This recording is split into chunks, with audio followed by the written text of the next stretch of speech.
The native coin is Pulse. Pulsex is a DEX like Sushi Swap or Uniswap. Anybody on this chat right now could Google this. They could Google what a DEX did in the first 365 days, which is Sushi Swap, Uniswap, whatever the case may be. And they go on there and they'll see that they did 500x, 800x, 1000x, 365x. It's freaking nuts, bro. Now, a layer one is pretty much the same thing, if not more. It's going to be nuts, bro. But you got to get in. You got to get in right now. Now, if they have not sacrificed, that's okay. What's the launch price for Pulsex? You know, off the top of your head? No, we don't know that yet. Hey, Jaconator, technically we're actually getting it at 0. So, and that was the whole thing. You know, RH set it up that way so that, you know, from a tax perspective, we don't have to worry about it. So technically, when we're getting it at 0. Now, your cost basis may be different because of how much you're getting and how much you sacrifice. But yeah, I guess launch price remains to be seen. But yeah, your cost basis is whatever your cost basis. I agree, bro, 100%. Yeah, for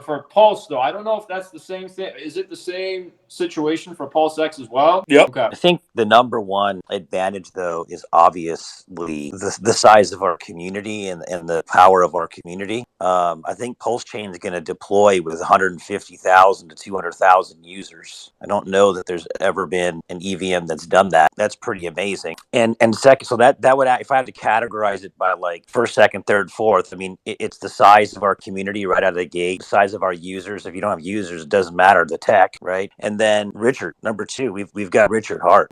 It's just like you said, you know, it's kind of like that benevolent dictator, you know, that Richard talks about, the ability to be fast and move fast and be savvy and do the things that give you the cutting edge as it's coming out. And, you know, in blockchain, tech only has to be as good as the tech has to be, right? I mean, you see a lot of fast things or whatever out there. It doesn't mean anyone wants to use it or is using it because it doesn't have a community, you know? So as long as the tech is good enough, the tech is good enough. And then with the reality that we have sites that are deploying that allow us to go out there and just tell people, look, if you own any ERC20 tokens, pop your public address in this site and take a look at all the free coins you've got over there on Pulsechain. That's just absolutely beautiful for onboarding new users from the mothership of all DeFi, right? And it's just giving those dev teams an option of giving their customers a better way to do what they're already doing.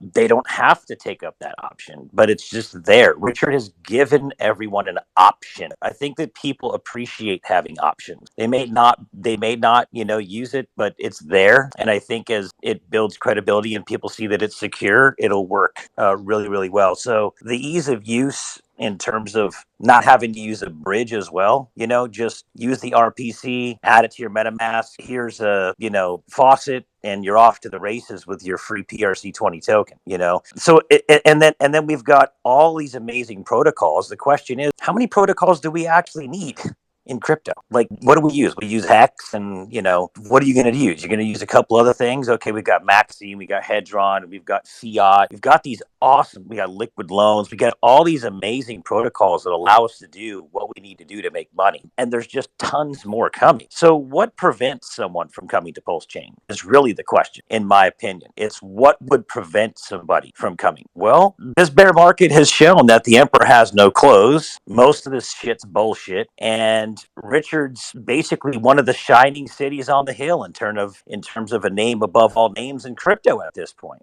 I think it's becoming like blazingly obvious that he is a good guy, and he does educate people, and he is right like 99% of the time. So I'm very excited about Pulsechain. I do agree that we should wait until it's just done. I like the fact that they're building bots to test DDoS attacks. We want the chain to be up, and if it launches and it has that flawless, I don't believe any L1 can be flawless, to be honest with you, man. I would be super just amazed if Pulsechain never has a blip on the radar, but obviously the bar hasn't been set that high by everybody else either, man. So anyway, that's my 2 cents. Super bullish, man. Yeah, that's an interesting point, Mandalorian, as far as like how many projects we need. Because I do feel like it's interesting. We're in like an interesting dilemma, especially if you like sacrifice for Pulse Chain or you plan on getting Pulse, because it introduces this element of like wanting a vibrant community on Pulse. And so under that, like people are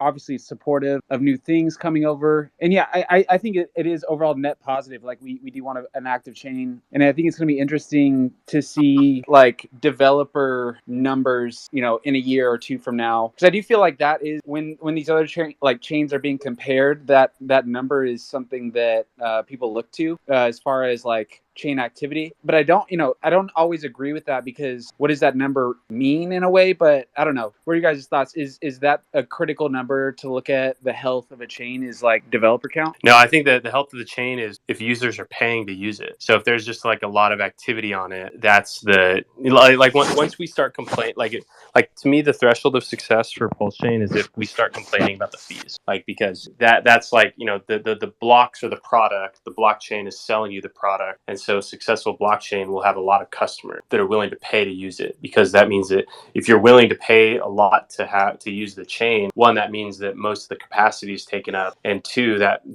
means that people have valuable and time sensitive transactions that they want to go through, and they express how bad they want their transactions to go through, and how much they value it. They express that by paying for the fee. So I think that's to me is like the critical indicator of success, is if the cost to use Pulse Chain increases over time or decreases over time. Also, one of the things that is nice to see is all of this infrastructure being built around the chain before it even exists, and I think that's just a testament to the excitement and the pent up demand that exists. You know, I think that's one of the bullish cases that we have. Absolutely. Yeah, I mean, 100 projects, like I'll have to pull up the chart with developer numbers on these other chains, but yeah, I mean, to not be launched yet, yeah, I think it does prove early demand, because what else can you really look at besides sacrifice numbers?